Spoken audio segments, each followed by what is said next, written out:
A paz do Senhor, meus queridos amados irmãos, sejam todos bem-vindos ao nosso canal Descomplicando a Teologia. E você já sabe, né? Chega o momento da nossa aula e dinâmica da revista dos adolescentes. Já estamos na lição de número 12, que traz por título: Vamos conhecer a carta de Judas. Meu Deus, se prepare aí, viu? Pois o alimento está forte em nome de Jesus. Mas se você é novo por aqui, não me conhece, eu sou o pastor Giovanni Santos, pastor da Igreja Evangélica Assembleia de Deus, daqui do estado da Bahia. Sou filiado da CEADEB e também CEADB, e para mim é um privilégio poder contar com a sua participação.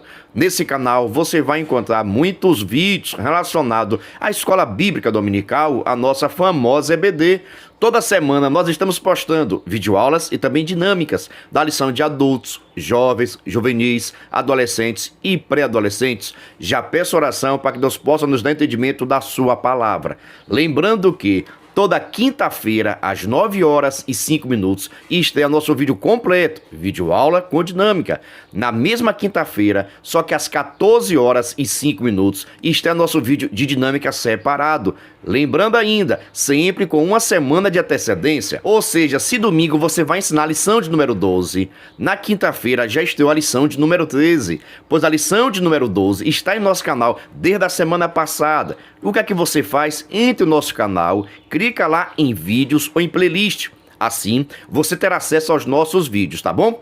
Para você ver, eu estou gravando essa aula no dia 30 de agosto. E quando é que você está assistindo? Por gentileza, deixa aqui nos comentários. Só peço o seguinte: se você gostar, se for útil para você, por gentileza, se inscreva no canal, ative o sininho e venha fazer parte da nossa família. Mas agora vamos para a nossa aula da lição de número 12, dois adolescentes, que traz por título: Vamos conhecer a carta de Judas. Meus irmãos, se prepare aí, viu? Mas veja só, antes de iniciarmos, você sabe muito bem que eu sempre recomendo que você possa iniciar sua aula realizando alguma dinâmica com seus alunos. Já sabe, com relação à dinâmica, com relação ao vídeo da dinâmica, está após a conclusão desse vídeo, tá bom? Vou explicar como fazer, na verdade vou fazer a dinâmica com vocês e vocês fazem também na turma de vocês. Agora veja só, caso você queira e precise da dinâmica digitada e também de uma explicação por escrito desta aula, basta você acessar o nosso blog oficial. Pegue o endereço aí, www.descomplicandoteologiaebd.com, e você vai ter acesso à dinâmica digitada e também a explicação por escrito. Mas preste atenção, nós já postamos muitos materiais lá no blog. Por isso, recomendo o seguinte: coloca aí por gentileza no Google Descomplicando a Teologia. O nosso blog vai aparecer. Você entra no blog, clica no menu. Porque isso são vários materiais. Para você ver, eu já postei os materiais da lição de número 13. Então é necessário você fazer o seguinte: entra no blog, clica no menu. Se você estiver pesquisando pelo celular, está nesses 3 tracinhos que fica aí, tá bom? Você clicou, vai aparecer todo o menu: adultos, jovens, adolescentes, pré-adolescentes, escatologia, são vários menus, tá bom? E você clica no adolescente, lá vai ter acesso ao subsídio teológico e também uma explicação por escrito. Por que eu falo isso? Porque nós postamos praticamente, irmãos, 15 artigos por semana. São muitos materiais. Outro dia o pessoal colocaram o seguinte: pastor, eu não achei o resumo lá no blog não. Aonde é que está? Vá no menu da sua classe que você acha, tá bom? Mas se demora, vamos dar seguimento aqui. Veja só, então você pode iniciar sua aula realizando alguma dinâmica, mas também você pode iniciar fazendo algumas perguntas aos seus alunos. Mas preste atenção: mas você que é professor não pode responder essas perguntas. Um outro dia, deixaram um comentário aqui fazendo o seguinte: pastor, eu gosto de fazer perguntas para iniciar, mas no entanto, quem fica respondendo as perguntas é o outro professor. Porque na classe desse professor, né, tem 2 professores. E um faz a pergunta e outro fica respondendo. Pra quê, pelo amor de Deus? Só o sangue de Jesus, viu? Irmãos, professor não pode ficar respondendo pergunta. Se a pergunta for direcionada para os alunos, é os alunos que têm que responder, pelo amor de Deus. Manda esse vídeo para o professor que gosta de ficar respondendo, viu? Está errado. Não faz sentido nenhum. Eu faço a pergunta e o professor responde. Que aprendizagem vai haver? Principalmente nesse início. Porque nesse início, esse processo de fazer perguntas e respostas é para que você possa verificar o grau de conhecimento que tem seus alunos. Agora, se você pergunta e você responde, como é que você vai saber o que os seus alunos já sabem? Quais são os conhecimentos prévios que já têm? Não faça isso não, tá bom? Ah, pastor, minha turma é tímida, ninguém participa, eu devo responder? Não também. Nesse primeiro momento, você vai lançar as perguntas e esperar as respostas. Se ninguém responder, você dá seguimento. Até porque muitas dessas perguntas serão respondidas no decorrer da aula, tá bom? Segue a nossa dica. Aqui, por exemplo, você pode perguntar o seguinte: quem foi Judas? Olha, quem foi Judas? Esse Judas era discípulo de Jesus? Esse Judas é Judas Iscariotes? Meu Deus do céu, quem foi esse Judas que escreveu esta carta? Da mesma forma, quando foi escrito? Quem já leu algum versículo referente a essa epístola? Quem já ouviu alguma pregação, algum ensino? Quem pode citar um versículo que está escrito no livro de Judas? E assim por diante. Você pode pedir até que eles estejam fazendo a leitura dessa epístola, já que é pequeno. Depende muito da sua organização, tá bom? Então inicie fazendo essas perguntas para despertar o interesse dos seus alunos.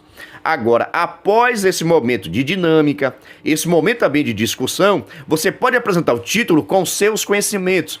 Por exemplo, vamos estudar hoje a lição de número 12, que está falando acerca da Epístola de Judas, ou da Carta de Judas, que fica logo antes de Apocalipse. Olha, seria a porta do Apocalipse. Primeiro, você precisa passar pela Epístola de Judas, porque é uma carta que vai falar acerca da defesa da fé. Precisamos defender a nossa fé. Precisamos batalhar pela nossa fé. Porque existem muitas pessoas por aí, muitas situações por aí, tentando combater a nossa fé, tirar a nossa fé, acabar com a nossa fé. E nós, que temos a fé viva em Cristo Jesus, precisamos batalhar constantemente. Te pergunto, você tem batalhado pela sua fé? Ou você tem largado a fé? Ou você tem desprezado a fé? Ou você tem rejeitado a fé? Muitas pessoas que já estiveram conosco, pregando, cantando, evangelizando, ganhando almas para Cristo, deixaram a fé e hoje estão no mundo, estão desviados da presença do Senhor. Mas cabe a nós também, enquanto cristãos, estamos orando para que Deus possa recuperar, restaurar essas vidas diante da sua presença. Você crê que Deus faz isso? Você crê que Deus restaura a vida das pessoas? Deixa aqui nos comentários se você crê. Se você crê, em nome de Jesus, Deus vai restaurar os teus filhos, sabe, os teus amigos, os teus vizinhos, a tua cidade, o teu bairro são de Deus e vai ter salvação em nome de Jesus. Agora vamos para a nossa leitura bíblica em classe, que está no livro de Judas, do versículo 1 ao 5. Após isso, o 20 e o 21. Recomendo fazer a leitura coletiva com seus alunos, tá bom? Agora vamos para a nossa mensagem, o nosso versículo em destaque, onde está escrito: então senti que era necessário escrever agora para animá-los a combater a favor da fé, que uma vez por todas Deus deu ao seu povo. Judas, versículo de número 3. Irmãos, é sentir de Deus. Tive interesse, a participação de escrever para que nós possamos, para que vocês possam combater, para que vocês possam lutar pela vossa fé. Porque tem muitas coisas por aí acontecendo para acabar com a nossa fé, para tirar a nossa confiança no Senhor. Mas, no entanto, nós que conhecemos a Deus e somos do Senhor, precisamos combater, lutar, vencer, para que a nossa fé continue viva e eficaz. Agora vamos para a nossa leitura devocional, que é a leitura de segunda até sábado. É por isso que lá no meu Instagram, pega o endereço também, viu? PR Giovanni Santos, Giovanni com J, e também no Instagram do nosso canal Descomplicando.teologia. Todos os dias eu estou postando um cartaz bonito, organizado, para que você possa pegar esse cartaz e enviar para os seus alunos, fazer pergunta referente à leitura diária, de segunda até sábado. Lá também no nosso Instagram, toda semana nós postamos um despertador e um vídeo chamada. São materiais gratuitos para que você possa ter acesso e assim enviar para a turma, para incentivar a participação, o interesse dos seus alunos, tá bom? Porque você sabe, a nossa intenção é descomplicar aquilo que você acha bastante complicado. Então agora você tem o nosso canal Descomplicando a Teologia, você tem o nosso blog no Google, Descomplicando a Teologia EBD, e você tem também o nosso Instagram, PR Giovanni Santos e Descomplicando.teologia, onde você encontra materiais gratuitos para que possa melhorar cada vez mais a sua aula. Por gentileza, então, se inscreva agora no canal em nome de Jesus. Agora vamos para a nossa hora de aprender, que é o nosso primeiro tópico. Veja o título: uma visão panorâmica da carta de Judas. Veja só. A carta de Judas foi escrita provavelmente entre os anos 65 e 80 depois de Cristo. Trata-se de um texto relativamente curto, porém com a mensagem atual e necessária: lutar pela fé. Mergulharemos em suas palavras a fim de compreendermos o que ela tem a nos ensinar. Veja só, a carta de Judas, uma carta bastante pequena, mas muito eficaz. Você vai aprender o seguinte: para você ver, essa carta é tão importante que já foi tema até de um trimestre. Olha só, coisa interessante, já foi tema, essa carta pequena já se viu como tema de um trimestre todo, de vários pontos importantes que precisam ser estudados. E já vou informando o seguinte, viu? Pega a sua caneta, pega seu lápis, tem várias informações que eu vou estar passando para você no decorrer. Mas o tema da epístola é lutar pela fé, batalhar, para que nós possamos vencer, para que a nossa salvação possa continuar conosco, para que ninguém nem nada possa tirar o nosso amor, possa tirar a nossa convicção, possa tirar a nossa fé em Cristo Jesus. É momento de batalhar. E vou dizer, viu, esse tema é bastante atual. Você, por exemplo, que está me ouvindo, precisa batalhar, lutar pelaquilo que você acredita, lutar e batalhar para que a sua fé cada vez mais esteja crescendo e se desenvolvendo, mesmo que a sociedade não queira, que o mundo não queira, que o inimigo da nossa alma não queira, mas vamos lutar e vencer sim, em nome de Jesus. Mas sem demora, vamos para o nosso primeiro tópico, o item 1, que traz por título: você sabe quem escreveu essa carta? Boa esta pergunta, viu? Será que foi Judas Iscariotes? Meu Deus, deixa aqui nos comentários, viu? Veja só. O autor se identifica como Judas, servo de Jesus Cristo, irmão de Tiago. Trata-se do filho de José e Maria, irmão de Tiago, líder da igreja em Jerusalém e meio-irmão de Jesus. Inicialmente, ele não cria em Jesus, mas se tornou um dedicado e fiel servo do Senhor. Ele tinha a plena convicção de que o seu parentesco físico com Jesus não lhe conferia privilégios. Pelo contrário, tinha prazer em se identificar como servo de Jesus Cristo.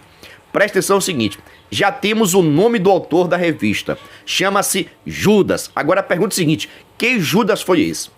E você sabe muito bem, você é professor e sabe que existe cerca de 6 Judas na Bíblia Sagrada. É isso aí, 6 Judas. Você sabe quem foi que escreveu esse? Ele deu a indicação, viu? Judas, irmão de Tiago e servo de Jesus Cristo. Veja só, os 6 Judas da Bíblia Sagrada são eles: Judas Iscariotes, aquele que traiu Jesus Cristo; Judas, irmão de Jesus, observe; Judas, filho de Tiago; Judas Galileu; Judas de Tasso e Judas Barsabás. Olha, 6 Judas. E esse Judas que escreveu essa carta é o Judas, irmão de Tiago. Quem é esse Tiago, pastor? É aquele Tiago que era o líder da igreja primitiva. Lembra, Tiago, líder da igreja primitiva. E nós sabemos também que esse Tiago, que era líder da igreja primitiva, era irmão de Jesus. Então eu te pergunto, quem foi que escreveu essa epístola? Judas, irmão de Jesus. Mas, no entanto, ele não se identifica como irmão de Jesus.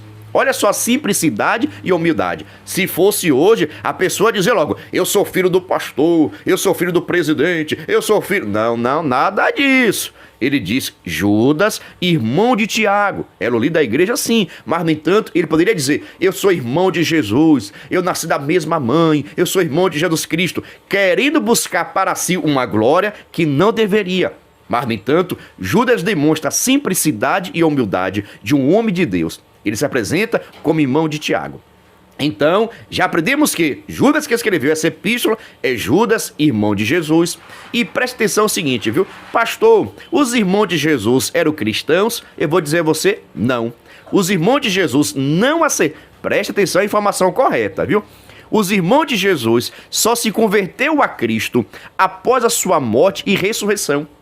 Enquanto Jesus Cristo esteve aqui nessa terra pregando, anunciando, os irmãos não aceitaram a sua palavra, não acreditaram que ele era o Messias. Mas após sua morte e ressurreição, quando conseguiu ver que Jesus Cristo estava morto e ressuscitou, eles acreditaram, se converteram agora ao cristianismo e fizeram parte da igreja primitiva. E foram grandes líderes da igreja primitiva. Para você ver, esse Tiago foi o primeiro líder da igreja primitiva. Tiago, irmão do Senhor, tá bom? Não é aquele Tiago que andava com Jesus, não.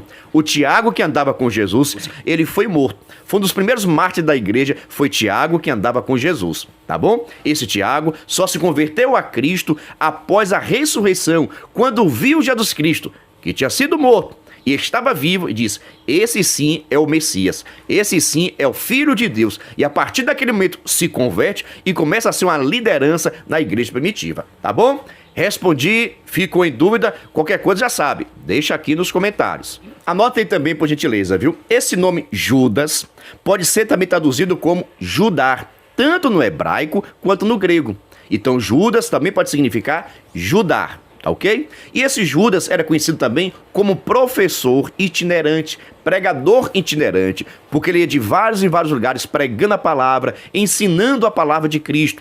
Então muitos teólogos o chamam de professor itinerante. Saía de igreja em igreja pregando e ensinando a palavra de Deus. E ficou conhecido como professor itinerante.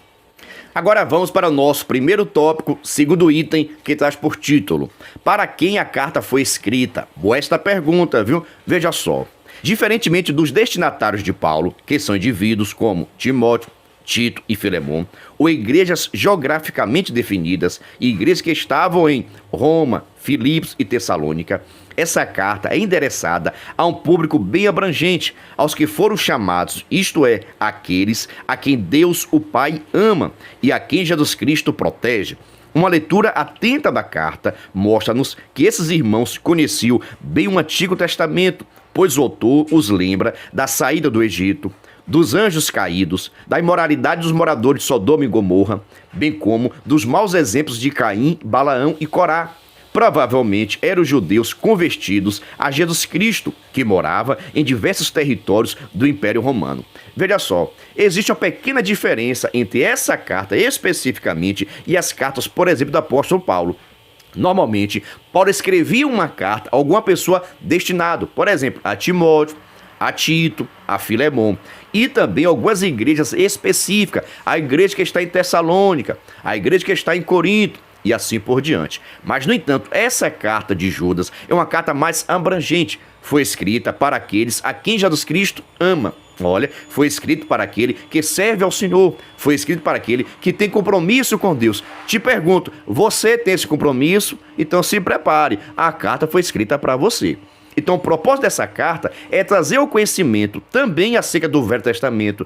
Tanto que ele vai trazer algumas histórias de punição, de castigo, quando Deus puniu e castigou algumas pessoas ou povos do Antigo Testamento por causa dos seus pecados. Vamos saber daqui a pouquinho por que Judas cita esse castigo do povo que não quis obedecer. Você sabe disso? Que quando as pessoas não querem obedecer, não são obedientes, não fazem a vontade do Senhor, tem castigo vindo.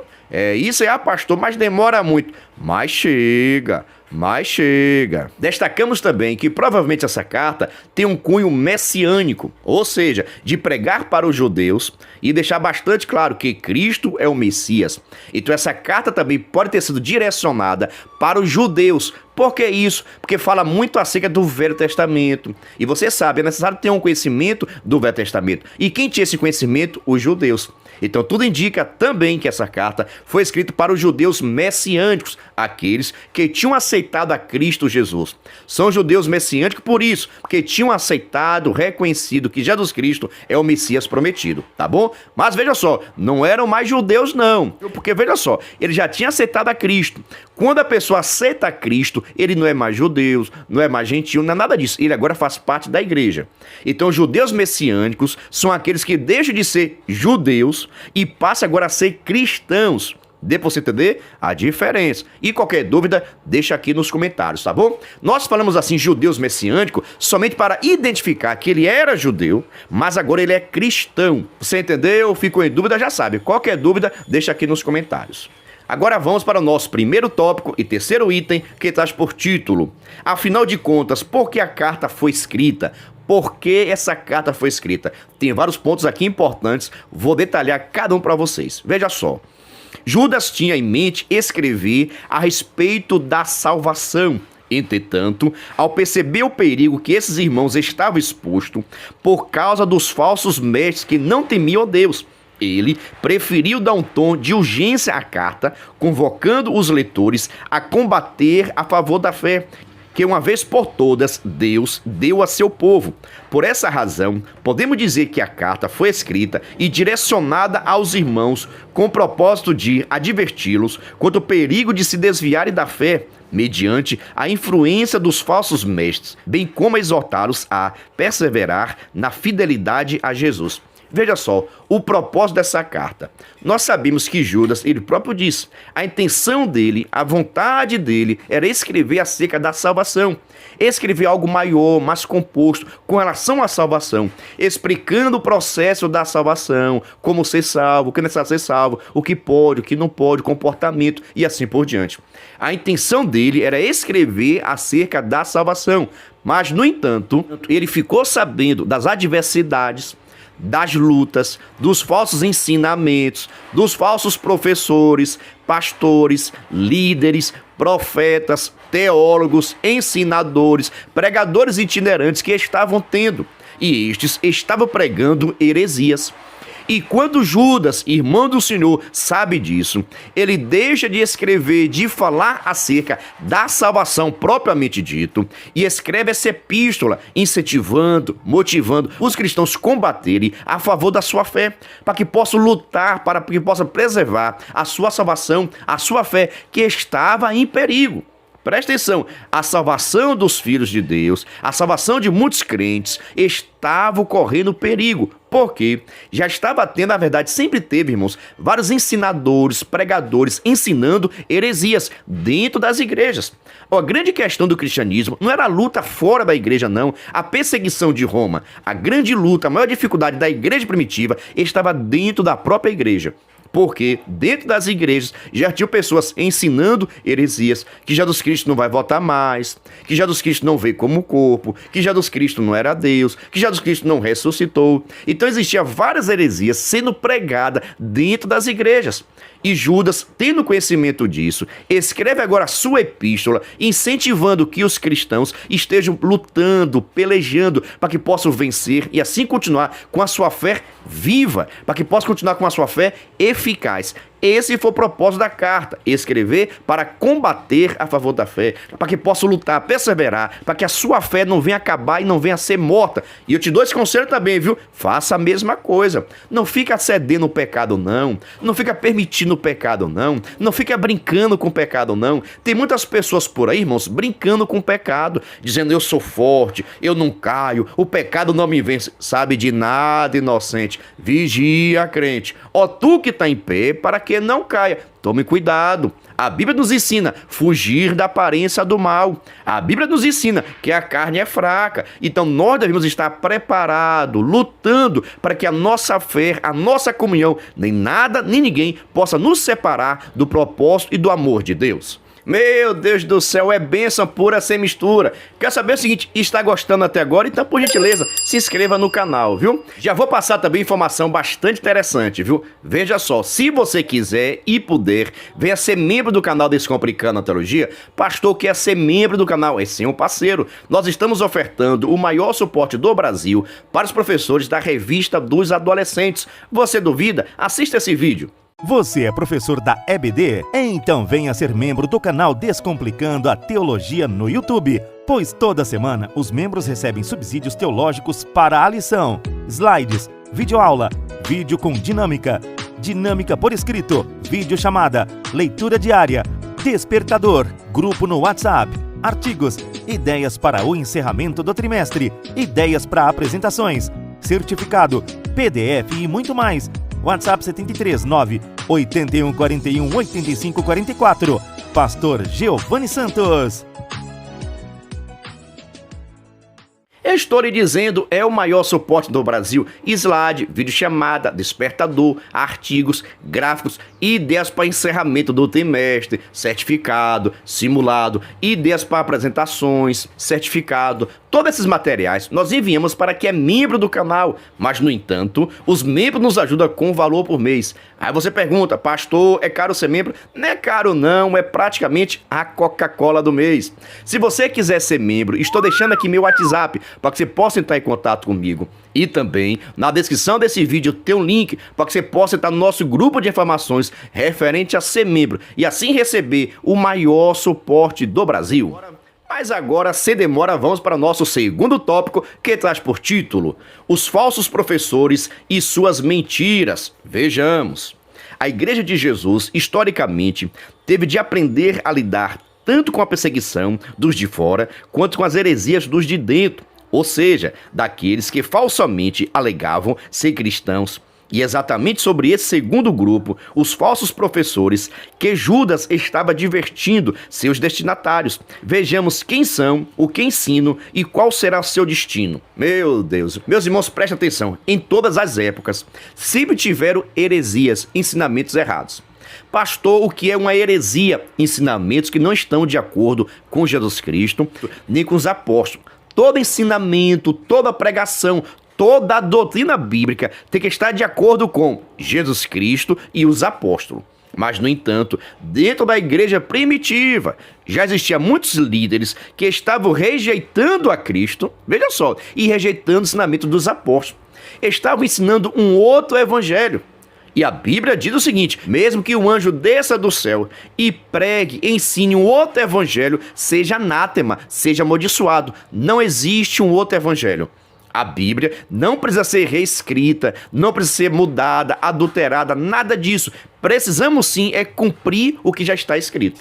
Tudo aquilo que foi escrito para a nossa salvação, tudo aquilo que nós precisamos para ser salvo, já está escrito na Bíblia Sagrada. Ah, pastor, mas a Bíblia não diz com quem foi que Caim casou. A Bíblia não... Irmãos, para que tu quer saber, pelo amor de Deus? Tá entendendo, irmãos? Mas tudo aquilo que eu preciso saber para a minha salvação está escrito na Bíblia Sagrada. Agora, eu preciso obedecer. Porque também não adianta você ter o conhecimento e você não obedece. Não adianta você saber que não pode, mas você faz. Não adianta saber que não convém e você realiza. Precisa vigiar, precisa praticar a palavra. Eu vejo por aí muitas pessoas que dentro das igrejas é um vaso, é instrumento, mas quando está na escola, quando está no trabalho, quando está na rua, quando está nas redes sociais, está desviado. E eu conheço o crente que só está convertido quando está dentro das igrejas, mas quando está fora, só o sangue de Jesus. E você conhece pessoas assim também? Vejamos, então a intenção dessa carta é combater os falsos ensinamentos, heresias existentes dentro das igrejas. Deixar bastante claro, não é no mundo não, irmãos. Grande luta, a batalha dos cristãos da igreja primitiva era combater as heresias.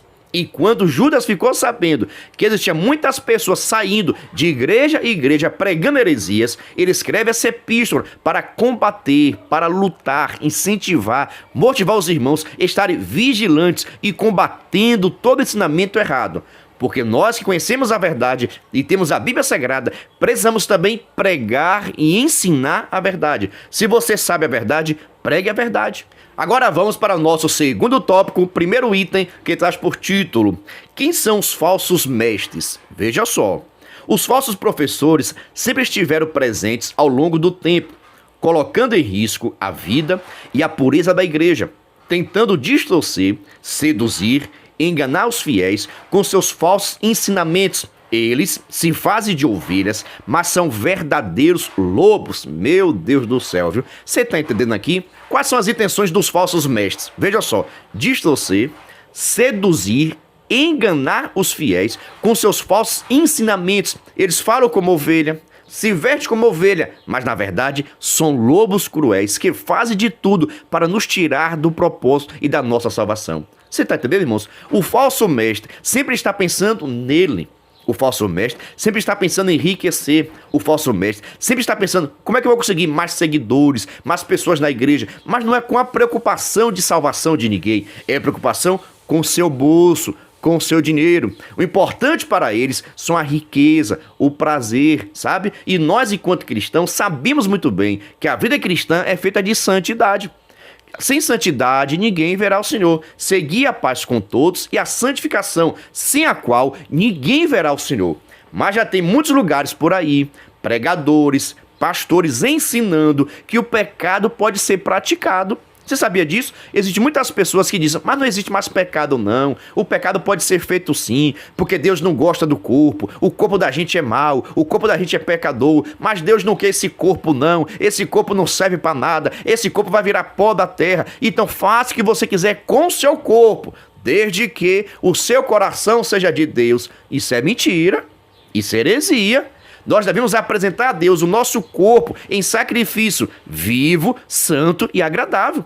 A Bíblia diz que o nosso corpo é templo do Espírito Santo. Irmãos, o Espírito Santo habita em nosso corpo. E como é que eu vou dizer que esse corpo não presta, não serve para nada? É mentira. Claro, irmãos, que nós sabemos que o nosso corpo, irmãos, é pecador, somos miseráveis, nós não merecemos nada. Mas, no entanto, Deus quer que nós venhamos apresentar o nosso corpo em sacrifício vivo, santo e agradável. E é através do nosso corpo, irmãos, que nós também adoramos a Deus, do nosso serviço. Nós prestamos serviço a Deus através do nosso corpo. Então, quando a pessoa aceita Cristo, o seu corpo, a sua mão, a sua mente, os seus olhos, a sua boca, tudo isso vai estar a serviço de Deus. Por exemplo, eu estou aqui ministrando essa aula. O meu corpo, o meu físico, a minha boca está a serviço do reino de Deus. Então, eu estou sacrificando o meu corpo, que pode ter os seus desejos e a sua vontade. Mas, no entanto, eu estou aqui sacrificando e falando de Jesus. Assim você deve fazer. Pegar o seu corpo, todo o seu corpo, e colocar a serviço do reino de Deus, e não a serviço do mundo.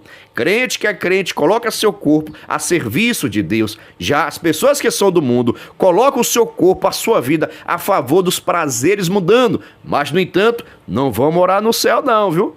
Abra o olho. Dando seguimento ainda ao nosso segundo tópico e o primeiro item, destaca o seguinte parágrafo. Judas os descreve com as seguintes características. Não teme a Deus, são dissimulados, praticam e ensinam imoralidades, são incrédulos acerca de Jesus Cristo, estão destinados à condenação, desprezam a autoridade divina, são blasfemos, egoístas, hipócritas, vive resmungando e acusando os outros. Não foi sem motivos que Paulo, escrevendo a Timóteo, após descrever o perfil dos falsos ensinadores, recomenda ao jovem obreiro que fique longe dessa gente. Irmãos, preste atenção. Tudo isso aqui, irmãos, são de pessoas que estavam dentro das igrejas. Deixo bastante claro, não é o povo ímpio não, viu? São pessoas que estão dentro das igrejas, no tempo da igreja primitiva e até hoje tem pessoas dessa forma. Veja só as características desses falsos ensinadores e veja se hoje dentro das igrejas não tem pessoas dessa mesma forma.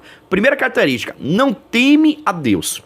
Segunda, são dissimulados. Olha, são dissimulados. Terceiro, praticam e ensinam imoralidades. Ou seja, tem pessoas, irmãos, pregando que o jovem, adolescente, pode se prostituir, ter relação sexual quantas vezes quiser, porque a relação sexual é uma coisa que está feita no corpo. Então não interfere a alma nem o espírito. Você está entendendo? Dizem que a imoralidade, a sexualidade é algo relacionado ao corpo. E como Deus não tem interesse do corpo, você pode praticar o que você quiser. Isso é mentira, é heresia. Devemos estar santo. Sexo só pode após o casamento. Segue a nossa dica. Outras características, são incrédulos acerca de Jesus Cristo, mas no entanto estão destinados à condenação. Veja outras características aqui ainda. Desprezam a autoridade divina, são egoístas, hipócritas e vivem resmungando e acusando uns aos outros. Irmãos, isso aqui são de irmãos dentro das igrejas. Digo até mais, são de lideranças. E veja só, vestido, parece bonito, né? Fala bonito, com conhecimento teológico, mas, no entanto, o seu comportamento, o seu ensinamento não estão de acordo com a palavra de Deus. Você está entendendo aqui? Os seus ensinamentos, as suas características não estão de acordo com a palavra de Deus. Tanto que Judas chega a dizer o seguinte, que esses falsos professores são como nuvens sem chuvas. Olha, estão carregados de coisa, mas no entanto não molha nada. São árvores sem frutos, não têm utilidade alguma. E assim tem muitas pessoas, irmãos, que eu digo até mais, os seus frutos têm frutos pecos, ruins, destinados à destruição, que tem matado muitas pessoas. E as pessoas que seguem esse ensinamento estão sentenciados também à condenação. Você sabia disso? As pessoas que seguem o falso mestre, o falso professor, seus ensinamentos, estão também destinados ao inferno. Dura essa palavra, mas precisa ser dito. Precisamos adorar a Deus como Ele quer, do jeito que Ele quer. Para você ver, a idolatria é um pecado, mas quantas pessoas estão sendo idólatras, sendo enganadas? O Deus desse século cegou o entendimento, para que vendo não vejam e também não entendam a verdade. Por isso, cabe a nós, enquanto a igreja, pregarmos e anunciarmos a Cristo Jesus constantemente. Você concorda ou discorda comigo? Deixa aqui, por gentileza, os seus comentários. Se você crê, se você não acredita, se você concorda, se você discorda. Em nome de Jesus, eu preciso saber a sua opinião, viu? E fique tranquilo, porque eu respondo todos os comentários. Dando seguimento ao nosso segundo tópico, segundo item, que traz por título o que eles ensinavam. Veja só, os falsos professores a quem Judas se refere em sua carta ensinavam uma distorção da doutrina da graça, onde perdão pode ser oferecido para justificar o erro e não triunfar sobre o pecado. Para eles, a graça era uma boa desculpa para continuarem praticando seus pecados de estimação. Eles torcem a mensagem a respeito da graça do nosso Deus a fim de arranjar uma desculpa para sua vida imoral. Eles acreditavam que o juízo divino não viria porque Deus os ama. Ele também, em nome de uma pretensa espiritualidade, não se submetiam a ninguém. Presta atenção no seguinte, viu? Veja só qual era a heresia ensinada por esses falsos professores, falsos líderes da igreja. Diziam o seguinte: a graça de Jesus Cristo alcançou todo mundo. Em outras palavras, Jesus Cristo morreu na cruz do Calvário. E quando Jesus Cristo morreu, todos os pecados foram perdoados. Os pecados cometidos, não cometidos, pecados passado, presente. Então presta atenção, se eu já aceitei a Cristo e alcancei a minha salvação, eu não posso mais perder. Se Jesus Cristo já perdoou os meus pecados, logo eu não tenho mais pecado algum, eu já estou liberto do pecado.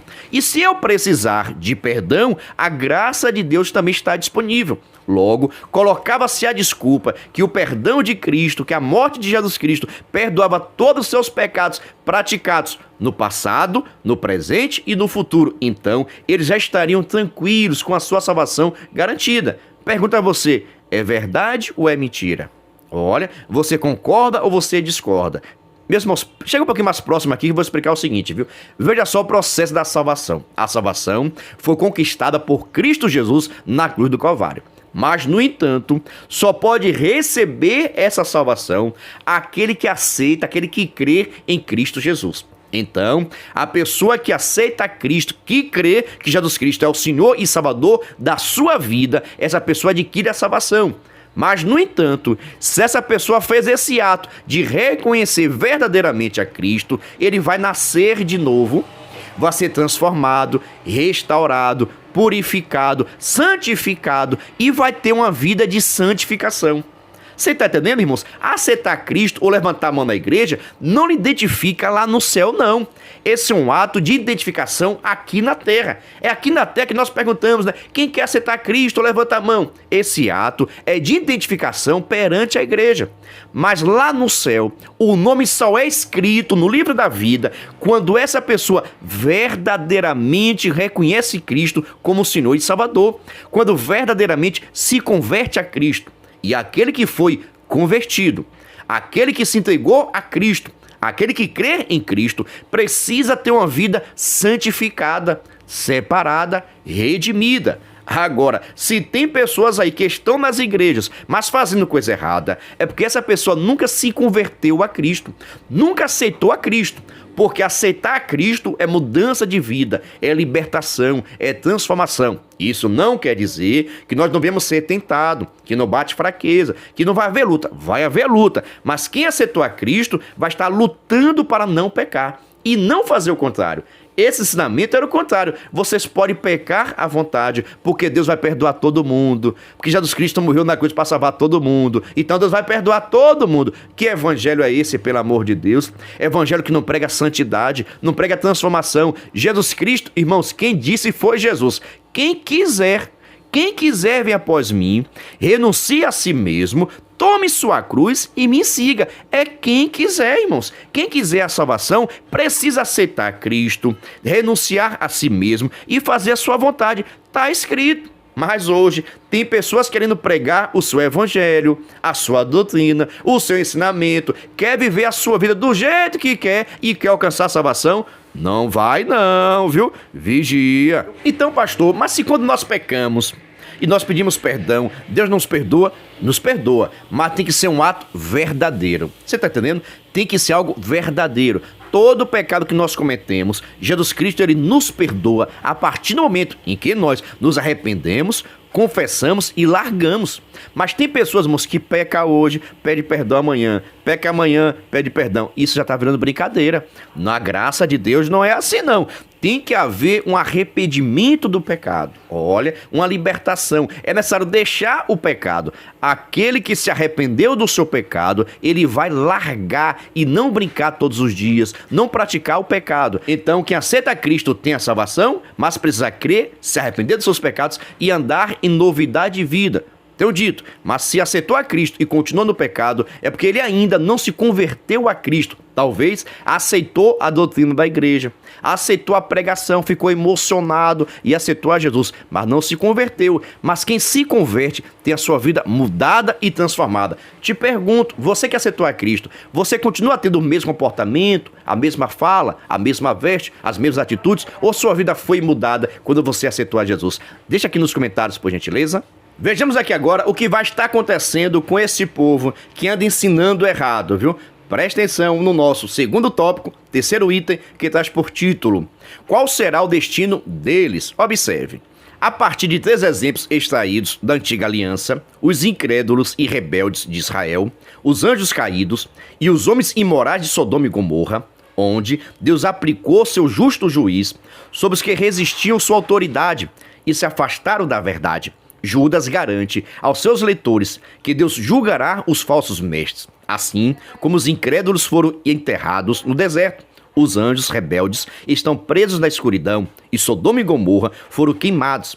Da mesma forma, os falsos mestres receberão sua condenação. Judas afirma que o juízo de Deus será inevitável, universal e justo. Presta atenção aqui agora, viu? Judas escreve a epístola e vai trazer à tona 3 grandes acontecimentos ocorridos. Primeiro, a condenação dos demônios que não quiseram servir nem adorar a Deus, preferiram seguir e adorar e fazer a vontade de Satanás. Esses anjos foram julgados, condenados e estão sentenciados ao juízo final.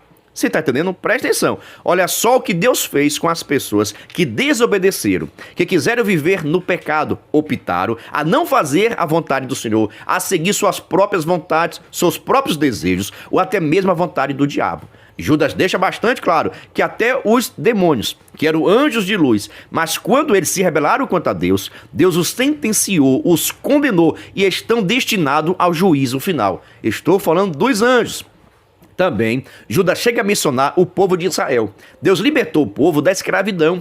Deus tirou o povo do Egito. Mas, no entanto, aqueles que pecaram, não acreditaram, murmuraram, morreram tudo no deserto.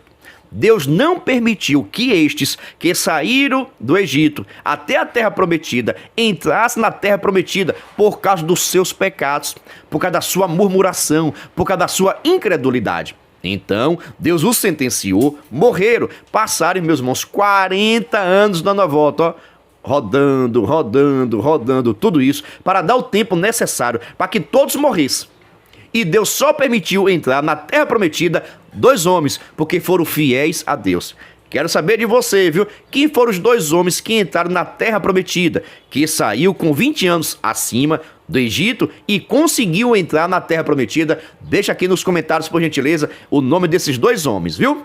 Aqui Judas está dizendo o seguinte: Deus castigou e puniu os anjos que não quiseram adorar nem servir a Deus e seguiram assim o diabo. Imagine, para você ver, Deus castigou e puniu mais de 600 mil homens que saíram do Egito até a terra prometida, passaram 40 anos rodando de um lado para o outro e morreram no deserto. Olha, imagine só o que aqui Deus não faz, viu? Da mesma forma também, Sodoma e Gomorra é aqui levantado. E nós sabemos que a imoralidade, a prostituição, vários tipos de pecados imorais, a lascívia, estava tudo contido na cidade de Sodoma e Gomorra.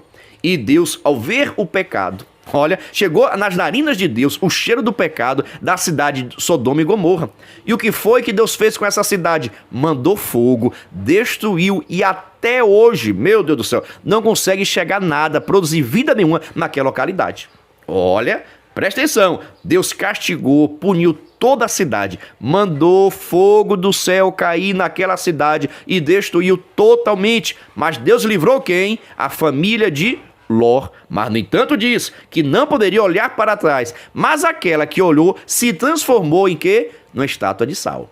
Olha só o que Deus faz. Aqueles que não obedecem são castigados, são punidos. Mas não é porque Deus é ruim, não é porque Deus gosta de punir, porque é consequência das suas escolhas. Preste atenção, professor, converse com seus adolescentes. Tudo o que aconteceu, a escolha foi de cada um. Os anjos tiveram a opção de escolher servir a Deus ou servir ao diabo. Optaram pelo diabo. Por causa disso, tem suas consequências.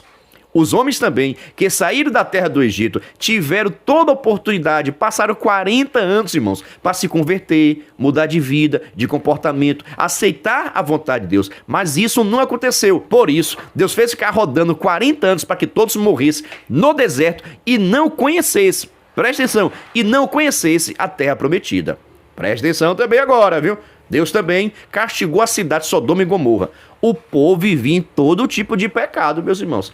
Todo tipo de pecado estava contido nessa cidade. E Deus não estava vendo? Claro que Deus, irmãos, Deus, ele vê tudo. Eu vejo muitas pessoas falando assim, ó, será que Deus não está vendo o que está acontecendo no Brasil? Será que Deus não está vendo isso, aquilo, irmãos? Vai ter o tempo do julgamento, da punição de todo mundo. É isso aqui que Judas está falando. Que você que anda certo, fica tranquilo.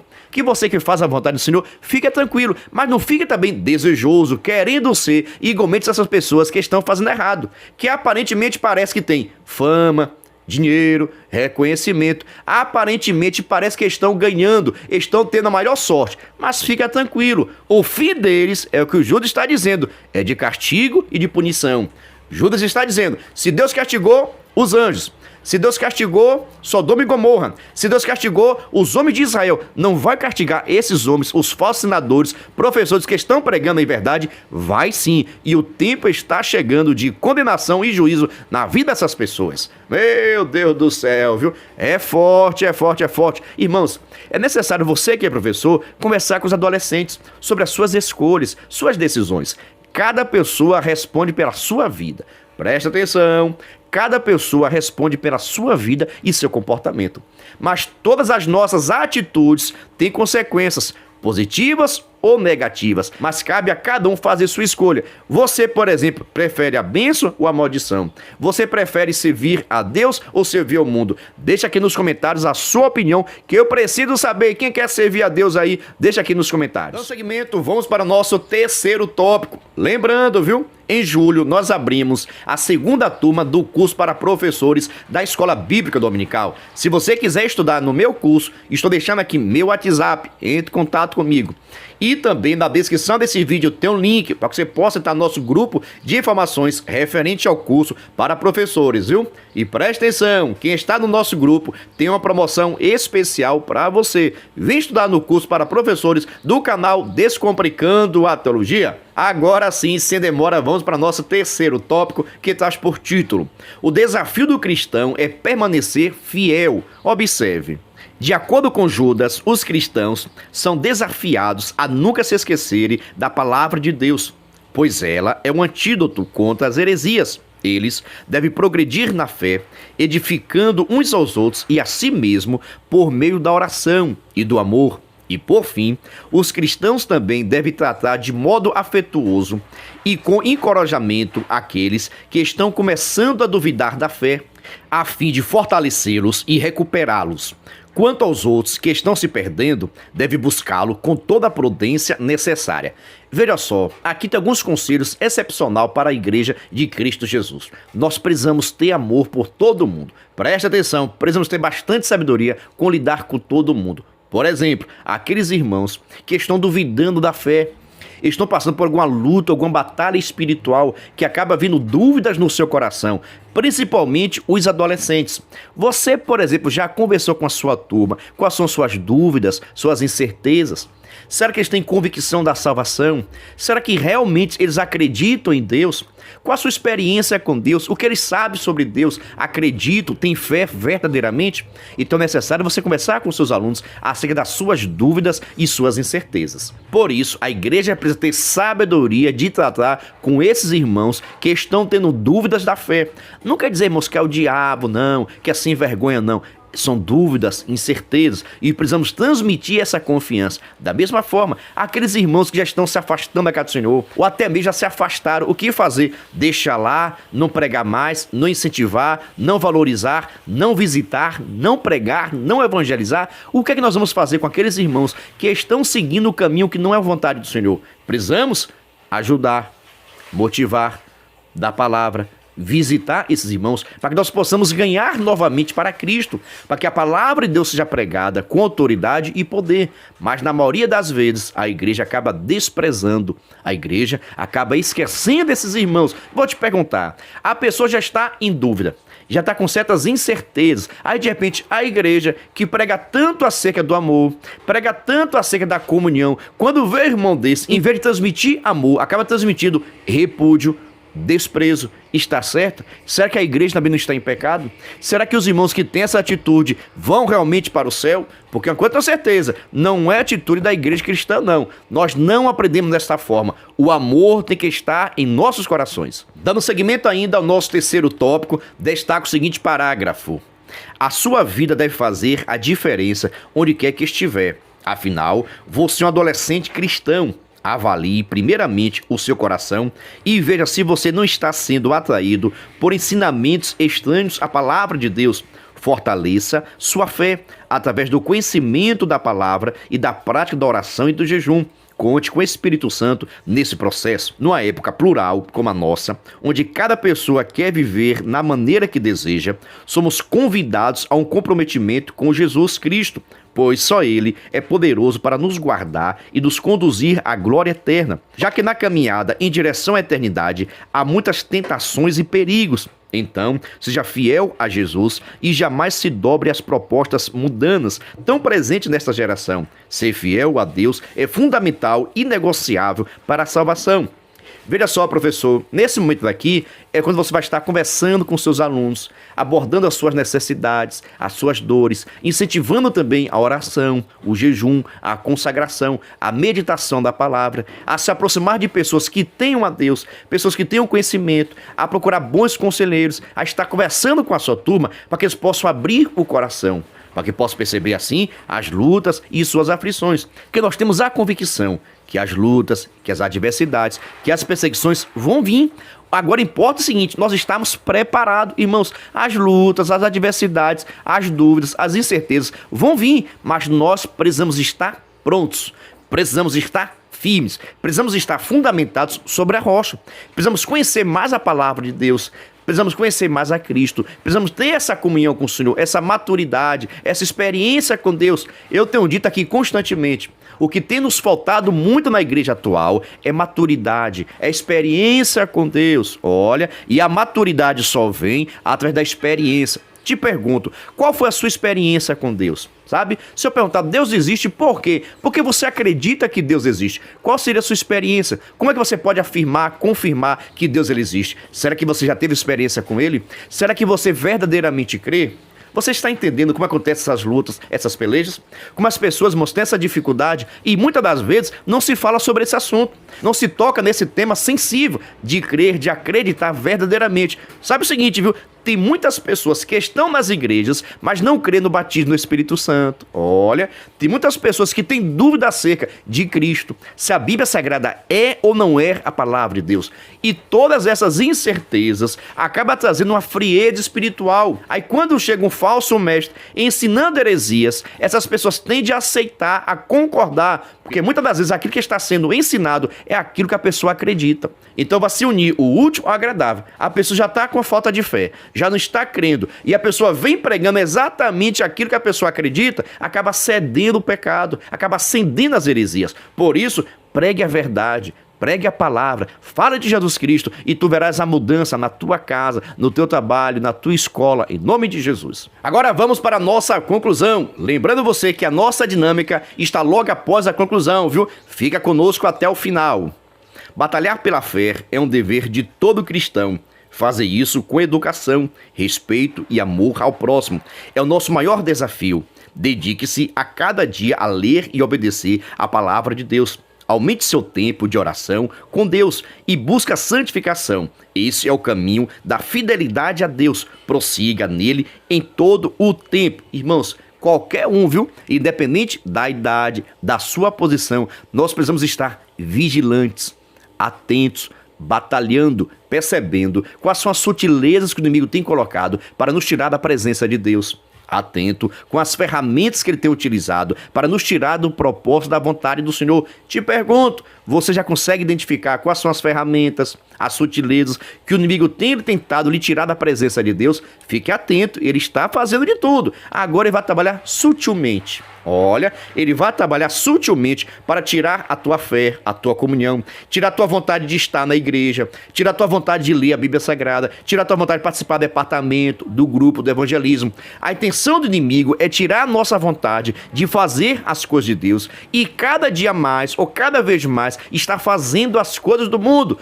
Mas, no entanto, tu que é crente, faz as coisas de Deus, trabalha na obra, evangeliza, lê a Bíblia Sagrada, participa da escola bíblica dominical, vem assistir o canal Descomplicando a Teologia. São coisas, irmãos, espirituais que nós precisamos fazer. Eu tenho dito aqui, viu? Nós precisamos ter atividades espirituais, cuidar também do nosso corpo e do nosso espírito, mas ter também atividades espirituais de oração, de ler a Bíblia Sagrada, meditação, de pregação. Tudo isso faz parte de uma vida cristã. Amém?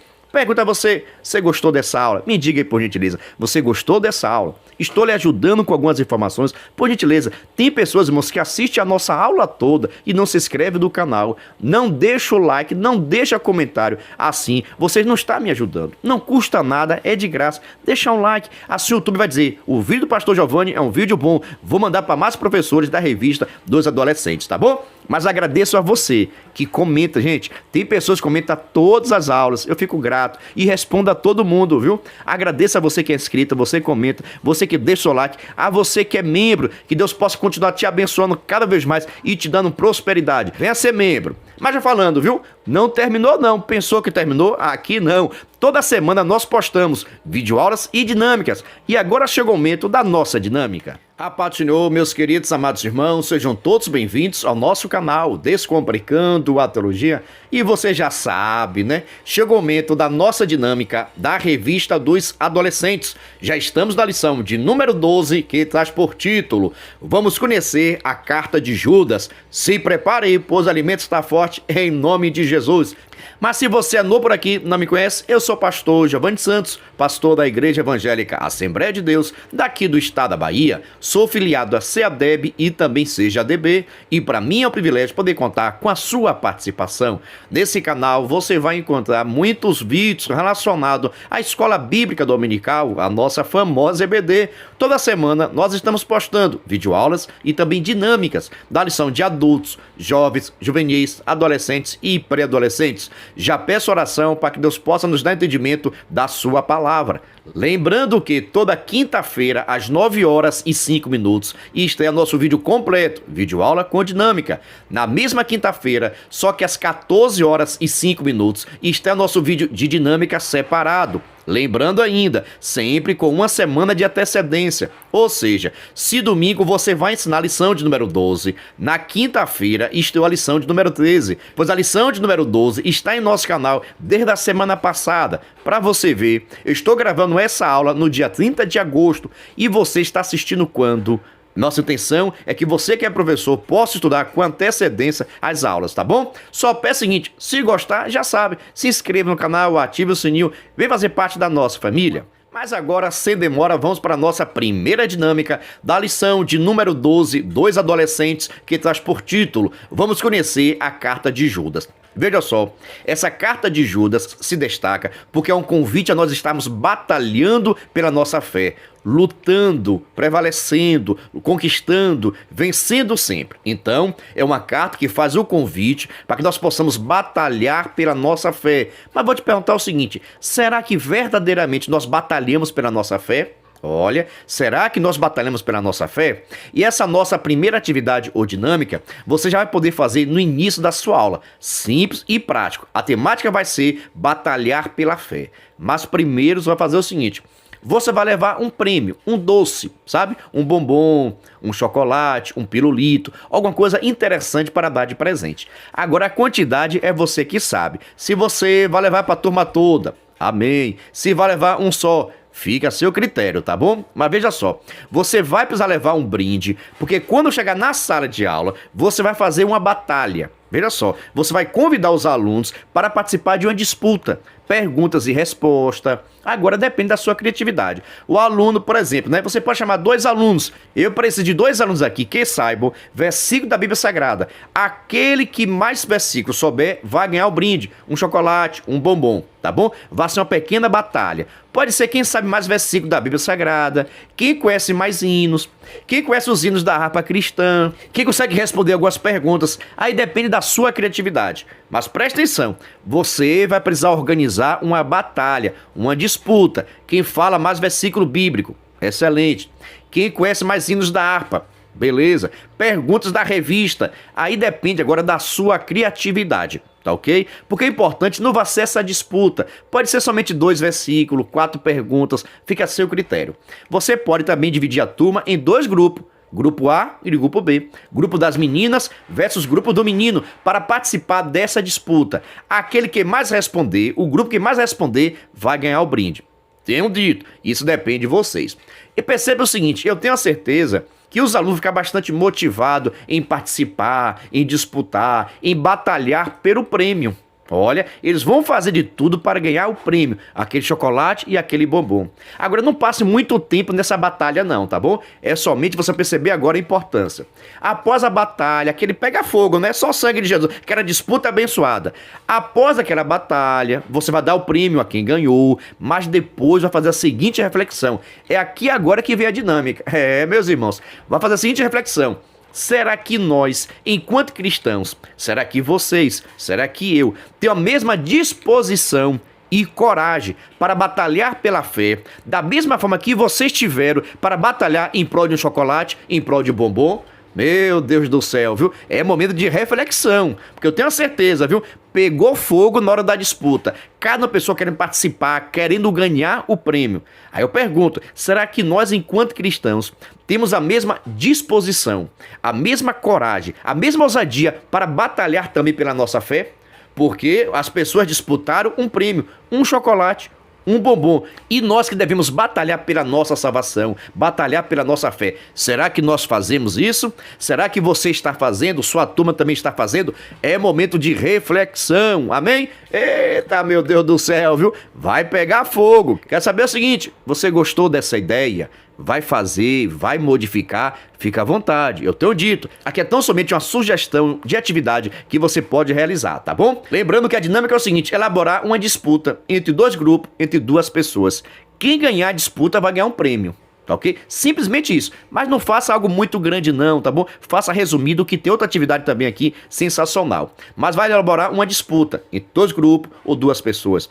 Quem ganhar a disputa vai ganhar um prêmio. E após você entregar o prêmio, você vai chamar o povo a uma reflexão. Se nós também temos a mesma disposição de batalhar pelo maior prêmio, que é a nossa salvação, tá bom? Pergunto, deixa o seu like aí. Meu Deus do céu, Deus te abençoe cada vez mais, viu? Já vou aproveitar também a oportunidade e lhe fazer um convite todo especial. Preste atenção. Se você puder e quiser, venha ser membro do canal Descomplicando a Teologia. Pastor, o que é ser membro do canal é ser um parceiro. Nós estamos ofertando o maior suporte do Brasil para os professores da revista dos adolescentes. Você duvida? Assista esse vídeo. Você é professor da EBD? Então venha ser membro do canal Descomplicando a Teologia no YouTube, pois toda semana os membros recebem subsídios teológicos para a lição. slides, videoaula, vídeo com dinâmica, dinâmica por escrito, videochamada, leitura diária, despertador, grupo no WhatsApp, artigos, ideias para o encerramento do trimestre,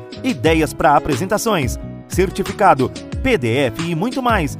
WhatsApp 739 81 41 85 44. Pastor Giovanni Santos.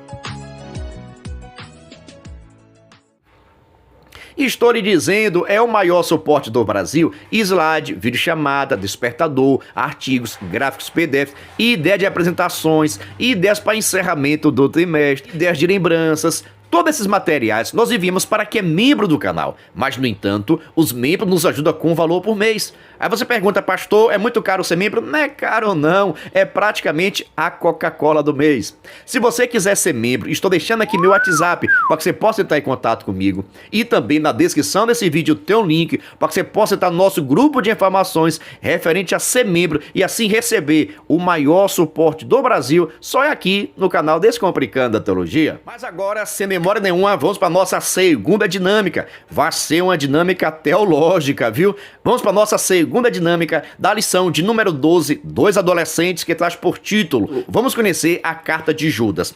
Lembrando que, viu, se você quiser essa dinâmica digitada, juntamente também com a explicação por escrito desta aula, basta você acessar o nosso blog oficial. Pega o endereço aí, olha, www.descomplicandoateologiaebd.com, e você vai ter acesso à dinâmica digitada e uma explicação por escrito. Na verdade, coloca aí no Google Descomplicando a Teologia, o nosso blog vai aparecer, você entra no blog e clica lá no menu Adolescentes. Por que eu falo isso? Que já postamos muitos materiais, praticamente são 15 materiais por semana, de todas as classes. Por isso é importante você entrar no blog, clicar no menu. Se você estiver no celular, clica aí nesses 3 tracinhos que está aparecendo, vai aparecer o menu. Então você clica nos adolescentes. Para você ver, já coloquei materiais até da lição de número 13. Tudo isso para que você possa estudar antecipadamente, tá bom? Se possível também, deixa aquele comentário abençoado no nosso blog, assim você estará me ajudando a continuar colocando materiais lá no nosso blog também, tá bom? Então veja só, vamos para a nossa segunda dinâmica da lição de número 12, dois adolescentes. Essa dinâmica é mais teológica. Eu não sei se você percebeu, mas essa epístola de Judas fala muito de triplas coisas, ou seja, de 3 coisas seguidas. Não sei se você percebeu, mas essa revista vai falar muito acerca de 3 coisas, diversas situações. Calma, vou explicar melhor. Para essa atividade, você vai precisar fazer um cartaz só semelhante a isso. Vou explicar agora, viu? E a nossa dinâmica por escrito está no nosso blog. Aqui eu coloquei o título da lição. Outra coisa, viu? Faz um cartaz mais bonito e mais organizado, viu? Meus cartazes, só o sangue de Jesus. Mas não pode dar risada não, viu? Você deu risada dos meus cartazes, foi? Ô, Jesus amado, tenha misericórdia da minha vida. Então veja só, você vai precisar elaborar um cartaz organizado e bonito com o seguinte título, preste atenção. O título da nossa lição, vamos conhecer a carta de Judas. Como tinha dito, na epístola de Judas refere-se muitas coisas acerca de 3. Por exemplo, existe na epístola de Judas 3 exemplos de justiça. Olha, existe na epístola de Judas 3 exemplos de epístola. Existem também 3 tipos de maldades. Também 3 classes de homens maus. E 3 maneiras de proceder com os que erram. Você está entendendo como o número 3 é muito importante na epístola de Judas? Por isso, confecciona um cartaz com o título na lição, vamos conhecer a carta de Judas. Primeiro trecho da revista é 3 exemplos de justiça, 3 tipos de maldades, 3 classes de homens maus e, por último, 3 maneiras de proceder com aqueles que erram. Calma aí, viu? Veja só como realizar essa atividade. O cartaz vai ficar exposto na sala de aula. E você vai perguntar aos seus alunos, olha, procurem na Bíblia Sagrada, se quiser pode até dar dica. Por exemplo, a primeira resposta está no versículo 5 ao versículo 7. Eles vão procurar do versículo 5 ao versículo 7 a resposta. Da mesma forma, a segunda pergunta está no versículo de número 11. A terceira resposta está no versículo de número 16. E a quarta resposta está entre o versículo 22 e o versículo 23. Eles vão precisar estar procurando e respondendo a resposta. Por exemplo, existe cerca de 3 tipos de justiça divina. A primeira justiça foi feita com israelitas incrédulos. Olha, o segundo, dos anjos rebeldes. E do terceiro, da destruição da cidade de Sodoma e Gomorra. Foram 3 exemplos de justiça de Deus. O povo pecou e a consequência veio através da justiça de Deus. Está isso do versículo 5 ao versículo 7. Então, seus alunos vão precisar ler a epístola e identificar essas 3 justiças de Deus. Está entre o versículo 5 ao versículo 7. Você passa a dica, tá bom? Depois, existe cerca de 3 tipos de maldades. A maldade de Caim, a maldade de Balaão e a maldade de Coré. Está isso no versículo de número 11. Você pode dar dica para que eles possam ler e assim identificar. Da mesma forma, existe cerca de 3 classes de homens maus. Olha, murmuradores, descontentes e que andam segundo as suas paixões. Está isso no versículo de número 15. Por último, as 3 maneiras de proceder com as pessoas que erram. Primeiro procedimento, compadecei-vos de alguns que estão na dúvida. Segundo procedimento, salvai-o arrebatando-os do fogo. E terceiro, sede também compassivos em temor. Você está vendo como o número 3 é muito forte nessa epístola? Tinha outras coisas também aqui, viu? Mas para deixar resumido, só coloquei apenas esses 4 características. Então o que você vai fazer? Pega o cartaz, deixa expor da sala de aula e pergunta aos alunos: quem pode identificar, por gentileza, aí na epístola de Judas, 3 classes de homens maus? Eles vão procurar e vão achar. Ah, não achei não. Você dá a dica onde está o versículo, tá bom? Tudo isso, irmãos, é teológica mesmo. É para trazer conhecimento teológico. Olha só o título da nossa lição. Vamos conhecer a Epístola de Judas. E com atividade dessa, quando você faz no final, vai ajudar, vai dar conhecimento. Os alunos vão aprender Bíblia Sagrada. Mas pergunta a você: você entendeu? Ficou em dúvida? Vai querer a dinâmica digitada? Fica tranquilo, está lá no nosso blog, tá bom? Descomplicando a Teologia. Agora, caso você queira receber os nossos materiais, mais explicações também, basta você ser membro do canal e assim receber o maior suporte do Brasil, tá bom? Vai fazer, já sabe, se inscreva no canal, deixa seu like, faça seu comentário em nome de Jesus e que Deus esteja abençoando a todos. A paz do Senhor e até a próxima dinâmica.